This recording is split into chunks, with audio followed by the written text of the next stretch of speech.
This is continuing coverage of United States versus Sean Diddy Combs from the Hidden Killers podcast and True Crime Today. He called them freak-offs. That's what Cassie Ventura told a federal courtroom this week as she stood on the witness stand, eyes level with the jury, recounting some of the darkest, most dehumanizing experiences of her adult life. Freak-offs, a phrase that sounded like it came from a bad nightclub flyer. What was Sean Diddy Combs allegedly doing in freak-offs? A word he used to describe drug-fueled sex parties he orchestrated down to the finest detail, the temperature of the room, the lighting, the people involved, even the color of her nail polish. Every element was micromanaged by Combs, Ventura testified. She wasn't a girlfriend in those moments. She wasn't even a partner. She was, in her words, a job.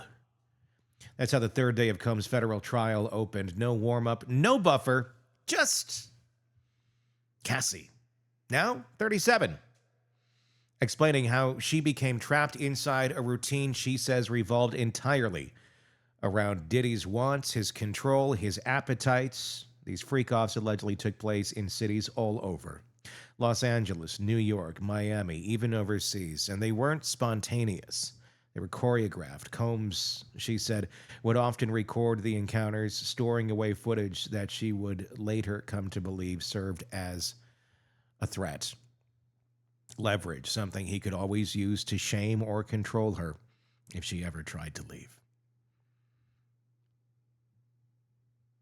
It's quite a sick world that Sean Diddy Combs lived in and drug others into under the guise of celebrity, fame, fortune, power, whatever it may be. It all came at a price. Not a price of necessarily time, money, and such for those involved, but a price of their dignity. You give me your dignity, I'll give you this. And then I'll take a little more dignity until you can't leave. Tell me what you think about how things went in court today in the comment section on YouTube. Press subscribe, of course, wherever you're watching this or listening to this, whether it's YouTube, Twitter, X, or on any podcast platform. Hit subscribe so you don't miss any of our coverage on this. And yes, I really do want to hear your thoughts on this in the comment section. So what do you do? How do you leave something like this? And she did try. Over the course of her testimony, Ventura described multiple attempts to pull away, to escape the life she says she was forced to live. But every time she took a step back, she said Combs pulled her harder into it through manipulation, violence, or the looming threat of humiliation. She told jurors that she was routinely made to take drugs, not because she wanted to, but because it was the only way she could mentally endure what was being done to her. GHB, ketamine, ecstasy, whatever helped her disconnect, she described using them like armor. Or Skittles. Something to help her numb out, to float above what was happening to her body and her mind when she could not say no. Ventura said there were days when these freak-offs would last so long, sleep became a luxury. There was no space to do anything else, she testified. Her life during that period was reduced to performance and recovery. And it wasn't in a studio. And when she wasn't performing, she said she was recovering from all the psychological fallout of it all, or from the violence. She wasn't just talking about sex, she was talking about being beaten. One of the most brutal moments of the day came when Ventura recounted a 2012 incident inside a moving SUV. She admitted she had punched Combs in the face out of frustration. She didn't try to dodge that fact, but what followed, she said, was unlike anything she could have anticipated. Combs, according to Ventura, turned cold. His demeanor changed. His eyes went black, she told the courtroom. Then he hit her. knocked her down inside the car. She tried to crawl under a seat. She said to shield herself, he allegedly stomped on her, kicked her, and left her battered. The prosecutor asked if she ever saw him injured by any of these altercations. She shook her head no, not once. But she said she needed days to recover from the injuries he left behind. There were moments when Ventura seemed to be carrying the full weight of years she's tried to forget. Her voice cracked when she spoke about the shame, not just from what had been done to her, but from what she had been forced to do to others. She said Combs would have her recruit women for these freak-offs. Friends, strangers, people she now believes were treated as disposable. She called it personal shame. She said she carried it with her long after the cameras stopped rolling, after the music faded. She said she was made to feel like she was only good for one thing. And she lived in that belief for years. Then there was a story about Kid Cudi around 2011. During a time she says she and Combs had briefly split, Ventura dated the rapper. When Combs found out by going through her phone during a freak-off, he allegedly lost it. She described him flying into a rage, holding a wine opener between his fingers like brass knuckles, lunging at her in fury. But it didn't end there. Ventura testified that Combs threatened to blow up Cudi's car, not in a joking, puffed-up rapper way, in a way that left her genuinely terrified. Then came the eerie part. Cudi's car actually did explode in his driveway sometime after that. Ventura didn't accuse Combs outright of causing it, but she said the coincidence haunted her. She cut off contact with Cudi. She said the threat felt too real. She wasn't alone in experiencing that fear. Ventura told the court she once watched Combs attack her friend, Brianna Bongolan, at her apartment. She said Combs grabbed Bongolan and dangled her over a 17th floor balcony before slamming her down onto patio furniture. That friend would later file a civil suit of her own. Ventura's testimony tracked closely with those claims, further building the prosecution's argument that this wasn't a one-time thing. It was a pattern. The prosecution didn't need to coach her. Ventura didn't come across as someone trying to impress a jury. She owned her contradiction. She admitted she'd filed a civil lawsuit in 2023 and settled it within 24 hours. She took a payout. But when asked why she was now testifying in a criminal case under oath on the record, she didn't hesitate. I wanted to be compensated for the time and the pain, she said plainly. But this was something different. This, she said, was about no longer carrying the guilt, no longer protecting someone who she says never protected her. She wasn't just giving testimony, she was shedding skin. Through it all, Combs sat in the defense table, flanked by lawyers. His expression was unreadable. His daughters, who had attended earlier sessions, weren't there, likely due to the explicit nature of the day's testimony. And hey, you don't want to think of your dad as this monster, but sorry, girls, he's a monster. The best thing you can do is never talk to him again for the rest of your life. But his sons were, the ones he groomed, the ones that have their own charges against him for living a lifestyle with accusations very similar to this against them. And his mother was there as well. And a courtroom full of media and legal observers took in every word Ventura said. There were no outbursts, no dramatics, just the slow, steady unraveling of a carefully curated public image, thread by thread. Ventura never once claimed perfection. She admitted to starting fights. She admitted to being angry, but she kept circling back to the same truth, that none of what happened was equal, that no matter how messy things got, the scale of violence, the control, the threats, the blackmail were all very one-sided. And then, almost as a quiet closing note, she looked out at the courtroom and said what may have been the most important line of the day: "I can't carry the shame anymore." She didn't need to say more. That line lingered in a case that's been buried in headlines, conspiracy theories, and decades of celebrity power plays. It was the first time someone at the center of all of it stepped into the light and told a story that felt real, raw, and terrifyingly human. Next, the courtroom would move from words to evidence, from her testimony to what the government says backs it all up.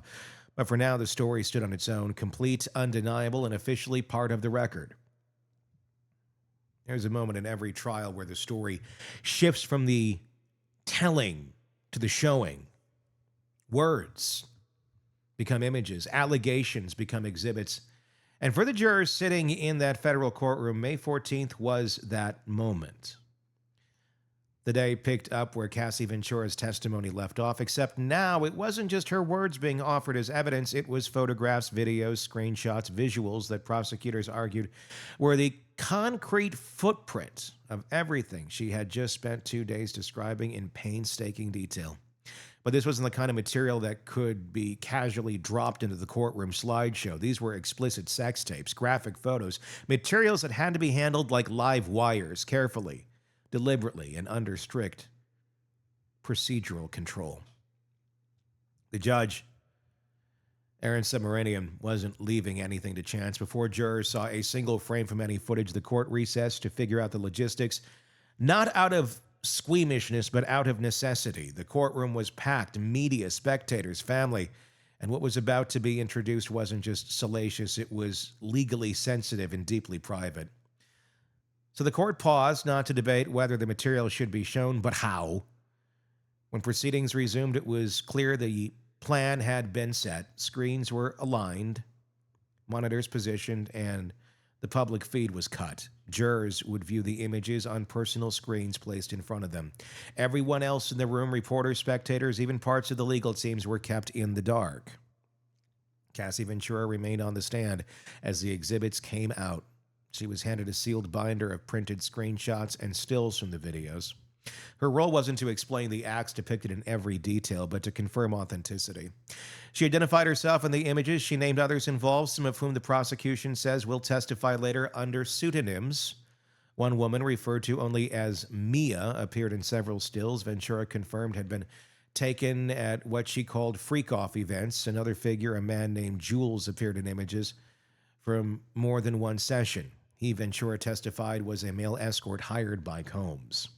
None of these visuals were shown publicly. Even courtroom artists were limited in what they could sketch, but those in attendance did catch glimpses of the jurors' reactions, and for the most part, they were unreadable, stone-faced, quiet, occasionally glaring up at Ventura as she narrated.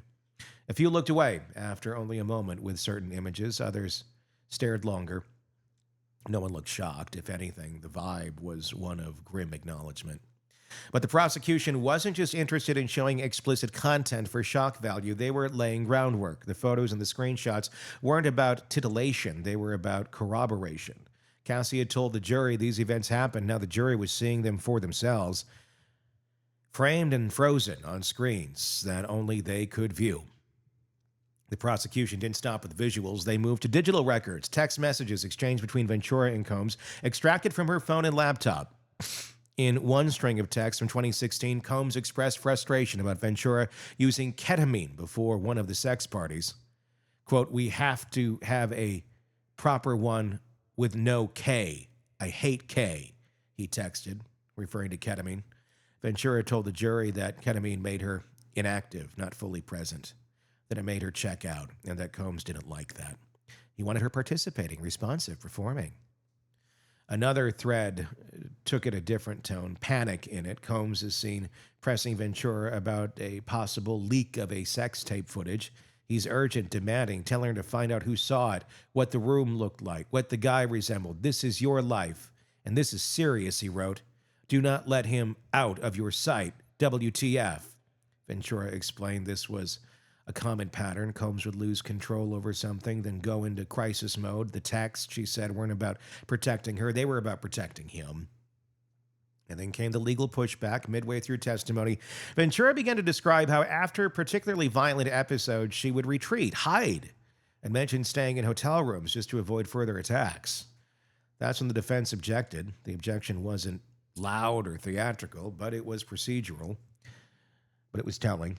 The moment Ventura shifted from describing physical acts to discussing how she protected herself afterwards, the defense called foul. Judge Semeranian called a sidebar. What was said there isn't part of the public record, but the outcome was clear. The judge let the questioning continue. There perhaps was some narrowing. That brief interruption signaled the tightrope both sides are walking. How much context is too much? How far can a witness go before the story becomes editorial?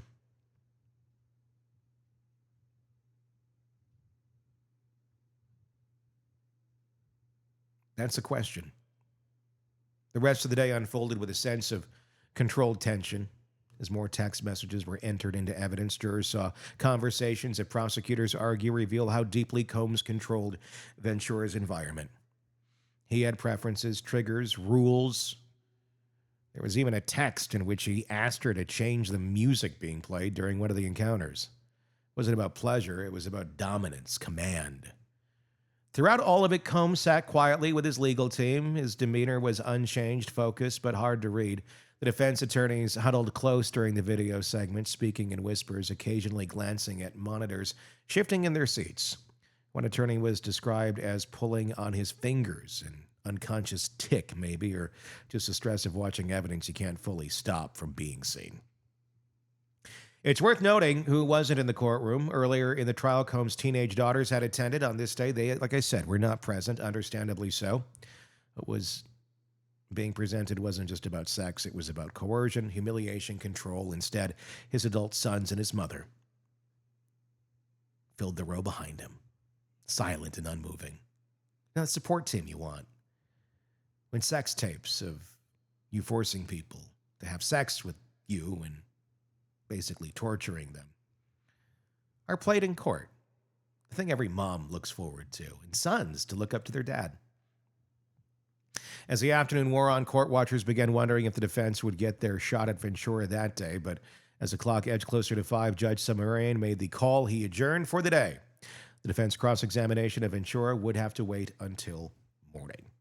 The reasoning was practical. The judge had been keeping a strict schedule throughout the trial, but it also left the day's events suspended in a kind of narrative pause.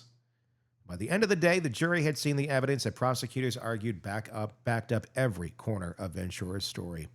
They'd seen her injuries, heard his texts, looked at the images taken from the parties she described, and while no one knows how jurors are processing it all, one thing is certain: Ventura's account no longer existed in isolation. It now had texture, documents, data, images. The court recessed without fanfare, no crossfire, no courtroom fireworks, just the end of a long, heavy day with more weight still to come. Give me your thoughts on day number 3 of the trial of Sean Diddy Combs in the comment section on YouTube. And like I said, hey, press subscribe wherever you're listening to us so you don't miss our coverage on the case. We're bringing it to you every single day. Full rundowns, full recaps of everything that happened in court in the trial of Sean Diddy Combs. My name is Tony Bruschi, and we will talk again real soon. Want to stay on top of the latest true crime cases? Press subscribe now and never miss a breaking update from the Hidden Killers podcast and True Crime Today.